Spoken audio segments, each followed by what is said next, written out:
ಕರ್ತನಿಗೆ ಸುಬಿಗಳು, ನಿಮ್ಮೆಲ್ಲರಿಗೆ ಸುಬಿಗಳು. ಚೆನ್ನಾಗಿದ್ದೀರಪ್ಪ? ಲೂಕ ಸುವಾರ್ತ 16ನೇ ಅಧ್ಯಾಯ 24ನೇ ವಚನ. ತಂದೆ ಅಬ್ರಹಾಮನೇ, ನನ್ನ ಮೇಲೆ ದಯವಿಟ್ಟು ಈ ಲಾಜರನನ್ನು ನನ್ನ ಹತ್ತಿರ ಕಳಿಸು. ಅವನು ನನ್ನ ತದು ಬೆರಳನ್ನು ನೀರಿನಲ್ಲಿ ಅದ್ದಿ ನನ್ನ ನಾಲಿಗೆಯನ್ನು ತಣ್ಣನೆ ಮಾಡಲಿ. ಈ ಉರಿಯಲ್ಲಿ ನಾನು ಸಂಕಟ ಪಡುತ್ತೇನೆ ಎಂದು ಕೂಗಿ ಹೇಳುತ್ತಿದ್ದಾನೆ. ಧನವಂತನು, ದರಿದ್ರನು, ಬಡವನು, ಬಲಹೀನನು ಇಬ್ಬರಿದ್ದಾರೆ. ಅವರು ದೇವರ ಸನ್ನಿಧಿಯಲ್ಲಿ ಪ್ರಾರ್ಥನೆ ಮಾಡುತ್ತಾ ಹೀಗೆ ಶುಭವಾರ್ತೆಯನ್ನು ಹೇಳ್ತಾ ಇದ್ದಾಗ, ಯಾರೋ ಸುವಾರ್ತಿಗರು, ಮಿಷನರಿಗಳು ಸುವಾರ್ತೆಯನ್ನು ಹೇಳ್ತಾ ಇದ್ದಾಗ ಕೇಳಿದ್ದಾನೆ. ಕಿವಿಯನ್ನು ಕೇಳಿದ್ದಾನೆ. ಕೇಳಿ ದೇವರಂದ್ರೆ ಭಯ ಭಕ್ತಿ ಇಟ್ಟು, ಪ್ರೇಮವಿಟ್ಟು, ದಯವಿಟ್ಟು ದೇವರ ಮಾತನ್ನು ಕೇಳಿ ಆ ದೇವರ ಮಾತಿನಲ್ಲಿ ಜೀವಿಸಿದ್ದಾನೆ. ಏನು ತಿನ್ನಲಿ, ಏನು ಉಣ್ಲಿ ಅಂತ ಚಿಂತೆ ಮಾಡಬೇಡ. ಪರಲೋಕದಲ್ಲಿರುವ ತಂದೆ ಮೇಗೆ ನೋಡು. ಏಕೆಂದ್ರೆ ಏನು ತಿಂತೀನ ಅಂತ ನೀನು ಚಿಂತೆ ಮಾಡಬೇಡ. ನಿನ್ನ ತಿಂಡಿಯಲ್ಲಿ, ನಿನ್ನ ಬಟ್ಟೆಯಲ್ಲಿ ದೇವರ ಕನಿಕರವಿದೆ, ದೇವರ ಕೃಪೆ ಇದೆ. ಈಗ ಲಾಜರನನ್ನು ಕಳಿಸು ಅಂತಂದು ಹೇಳ್ತಾ ಇದ್ದಾನೆ. ಏಕೆಂದ್ರೆ ಲಾಜರನು ಸತ್ತು ಹೋದ, ಧನವಂತನು ಸತ್ತು ಹೋದ. ಧನವಂತನಾದ್ರೆ ನರಕಕ್ಕೆ ಹೋಗಿದ್ದಾನೆ, ನರಕದಲ್ಲಿ ಉರಿತಾ ಇದ್ದಾನೆ. ಉರಿ ಉರಿ ಉರಿ ಉರಿ ಬೆಂಕಿ ಉರಿತಾ ಇದೆ. ಆದ್ರೆ ಧನವಂತನಿಗೆ ಎಲ್ಲ ಉರಿ ಉರಿ ಉರಿ ಉರಿ. ದರಿದ್ರನಿಗೆ, ಲಾಜರನಿಗೆ ಅಬ್ರಹಾಮನ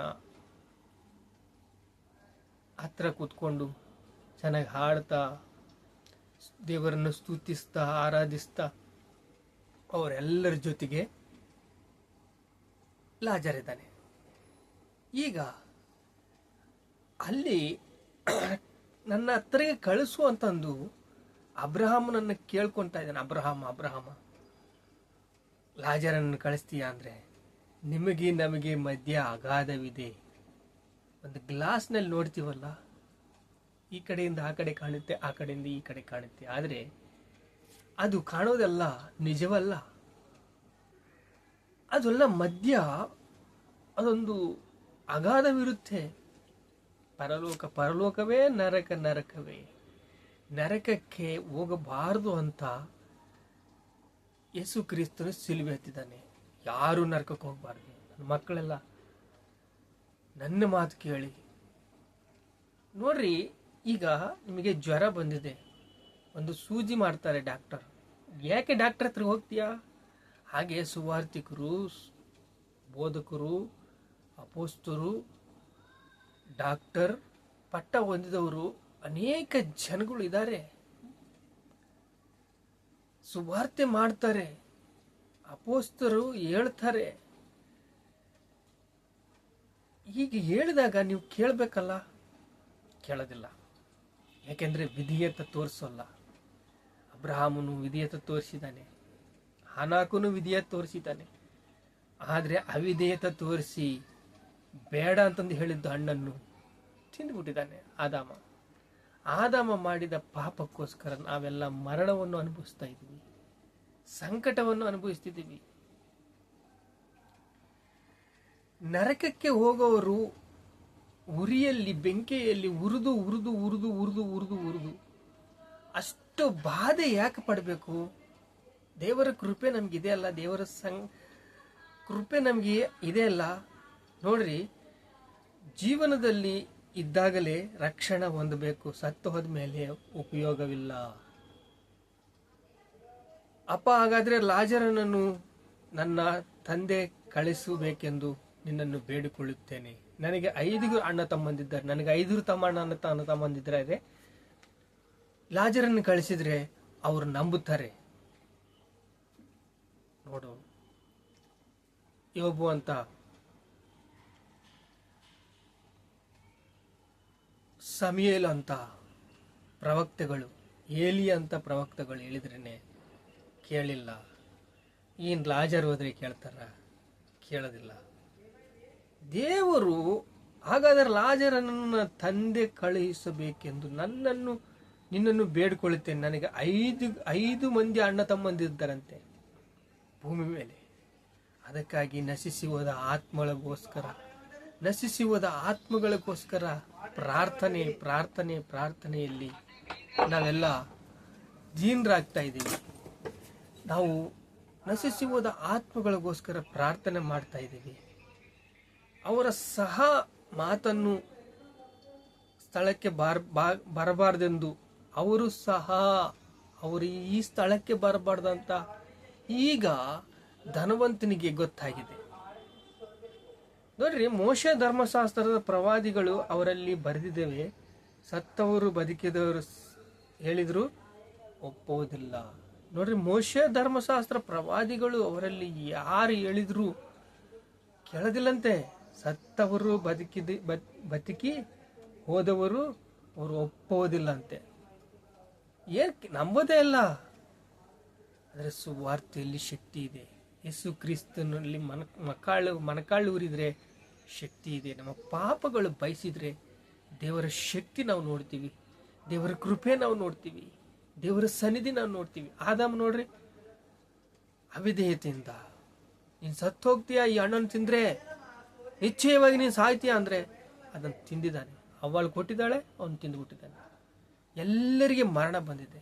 ಈಗ ಯೇಸು ಕ್ರಿಸ್ತನು ನಮಗೋಸ್ಕರ ಶಿಲುಬೆ ಹತ್ತಿ ರಕ್ತ ಸುರಿಸಿ ಪ್ರಾಣವನ್ನು ಕೊಟ್ಟು ನಮಗೋಸ್ಕರ ನಿತ್ಯ ಜೀವನ ಕೊಟ್ರೆ ಏನು, ಓನ್ಲಿ ನೀನು ಪಶ್ಚಾತ್ತಾಪ ಪಟ್ರೆ ಸಾಕು, ಹೃದಯದಿಂದ ನೀನು ಮನಸ್ಸಿನಲ್ಲಿ ನೆನೆಸ್ಕೊಂಡ್ರೆ ಸಾಕು. ಯೇಸು ಕ್ರಿಸ್ತನು ನಮಗೋಸ್ಕರ ಪ್ರಾಣ ಕೊಟ್ಟಿದ್ದಾನ, ನಮಗೋಸ್ಕರ ನಿತ್ಯ ಜೀವ ಕೊಟ್ಟಿದ್ದಾನ. ನಾವು ದೇವರ ಸನ್ನಿಧಿಯಲ್ಲಿ ನಿಲ್ಲಬೇಕು, ಪ್ರಾರ್ಥನೆ ಮಾಡಬೇಕು, ಪಶ್ಚಾತ್ತಾಪ ಪಡಬೇಕು. ಪಾಪ ಮಾಡಿದವರು ಪಾಪಕ್ಕೆ ದಾಸರು ಅಂತ ನಾವು ತಿಳ್ಕೊಂಡ್ರೆ ದೇವರ ಕೃಪೆಯಿಂದ ನಾವು ಬಲಗೊಳ್ತೀವಿ, ಸ್ಥಿರಗೊಳ್ತೀವಿ. ದೇವರೇ ನಮ್ಮನ್ನು ನಿತ್ಯ ಜೀವಕ್ಕೆ ಕರ್ಕೊಂಡು ಹಂಗಾಗಿ ಮಾಡಿದ್ದಾನೆ. ನಾನೇ ಮಾರ್ಗವು, ನಾನೇ ಸತ್ಯವು, ನಾನೇ ಜೀವವು ಅಂತಂದು ಹೇಳಿದ್ದಾನೆ ಯೇಸು ಕ್ರಿಸ್ತನು. ಶಿಲುಬೆ ಹತ್ತಿ ರಕ್ತ ಸುರಿಸಿ ಪ್ರಾಣವನ್ನು ಕೊಟ್ಟು ನರಕಕ್ಕೆ ಹೋಗಬಾರ್ದಂತಂದು ನರಕಕ್ಕೆ ಬಾಗಿಲುಗಳನ್ನು ಹಾಕ್ಬಿಡ್ರಿ. ನನ್ನ ಸುವಾರ್ತೆ ಕೇಳ್ತಾರೆ ನನ್ನ ಜನಗಳು, ನನ್ನ ಮಾತು ಮೀರೋದಿಲ್ಲ, ನನಗೆ ಬೆಲೆ ಕೊಡ್ತಾರೆ, ನನಗೆ ಗೌರವ ಕೊಡ್ತಾರೆ, ನನಗೆ ಮರ್ಯಾದೆ ಕೊಡ್ತಾರೆ ಅಂತಂದು ದೇವರು ಎಷ್ಟು ಆ ಶಿಲುಬೆಯಲ್ಲಿ ರಕ್ತ ಸುರಿಸಿ ಸುರಿಸಿ ಸುರಿಸಿ ಸುರಿಸಿ ನನ್ನ ದೇವರೇ, ನನ್ನ ದೇವರೇ, ನನ್ನ ದೇವರೇ, ನನ್ನ ದೇವರೇ, ಯಾಕೆಂದ್ರೆ ಬಿಟ್ಟುಬಿಟ್ಟಿದ್ದಾನೆ, ಕೈ ಬಿಟ್ಟುಬಿಟ್ಟಿದ್ದಾನೆ. ನಿನ್ನ ಕೈ ಬೀಳಲಿಲ್ಲ ಅಂದ್ರೆ ಇಷ್ಟು ಜನಾಂಗವನ್ನು ಕೈ ಬಿಡಬೇಕಾಗುತ್ತೆ, ನರಕಕ್ಕೆ ಹೋಗ್ಬೇಕಾಗುತ್ತೆ ಅಂತಂದು ಸ್ವಂತ ಮಗನನ್ನೇ ಬಿಟ್ಟುಬಿಟ್ಟಿದ್ದಾನೆ, ಕೈ ಬಿಟ್ಟುಬಿಟ್ಟಿದ್ದಾನೆ, ಶಿಲುಬೆಯಲ್ಲಿ ಒದ್ದಾಡ್ತಾ ಇದ್ದಾನೆ. ಆದರೆ ನಮ್ಮನಿಗೋಸ್ಕರ ಪ್ರೀತಿಸಿ ಶಿಲುಬೆ ಹತ್ತಿ ರಕ್ತ ಸುರಿಸಿ ಪ್ರಾಣವನ್ನು ಕೊಟ್ಟ ಏಸಪ್ಪನಿಗೆ ನಾವು ಬೆಲೆ ಕೊಡೋಣ, ಗೌರವ ಕೊಡೋಣ, ಮರ್ಯಾದೆ ಕೊಡೋಣ. ತಂದೆ ನಿಮಗೆ ಸ್ತೋತ್ರ. ಪ್ರಾರ್ಥನೆ ಮಾಡ್ಕೊಳ್ಳೋಣ. ತಂದೆ ಸ್ತೋತ್ರ. ನರಕಕ್ಕೆ ಹೋಗಬಾರ್ದು ಅಂತಂದು ಅನೇಕ ಮಂದಿನ ತಂದೆ ನಿನ್ನ ಮಾತು ಕೇಳಿ ನಿಮಗೆ ಗೌರವ ಕೊಟ್ಟು ನಿನಗೆ ಬೆಲೆ ಕೊಟ್ಟು ನಿನ್ನ ಮಾತಿಗೆ ಹೃದಯದಿಂದ ಒಪ್ಪಿಸ್ಕೊಂಡು, ಅಪ್ಪಾ ನಾವು ಪಾಪಿಗಳು ಅಂತ ಪಶ್ಚಾತ್ತಾಪಟ್ರೆ ನಮ್ಮ ಪಾಪವನ್ನು ಬಯಸು, ನಮ್ಮ ಪಾಪವನ್ನು ತೊಳಿ, ನಿನ್ನ ರಕ್ತದಲ್ಲಿ ನಮ್ಮ ಪಾಪಗಳನ್ನು ತೊಳಿ ಅಂತಂದು ಹೇಳಿದರೆ ತಂದೆ, ಇಂದಿನ ದಿವಸ ರಕ್ಷಣೆ, ಇಂದಿನ ದಿವಸ ಬಿಡುಗಡೆ, ಇಂದಿನ ದಿವಸ ಅಪ್ಪ ನಿಮಗೆ ಸ್ತೋತ್ರ ಸ್ತೋತ್ರ ಸ್ತೋತ್ರ ಸ್ತೋತ್ರ ಸ್ತೋತ್ರ ಸ್ತೋತ್ರ ಘನತೆ ಮಹಿಮೆ ಪ್ರಭಾವಗಳು ನಿಮಗೆ ಚೆಲ್ಲಿಸ್ತಾ ಇದ್ದೇವೆ ತಂದೆ. ಆಮೇಲೆ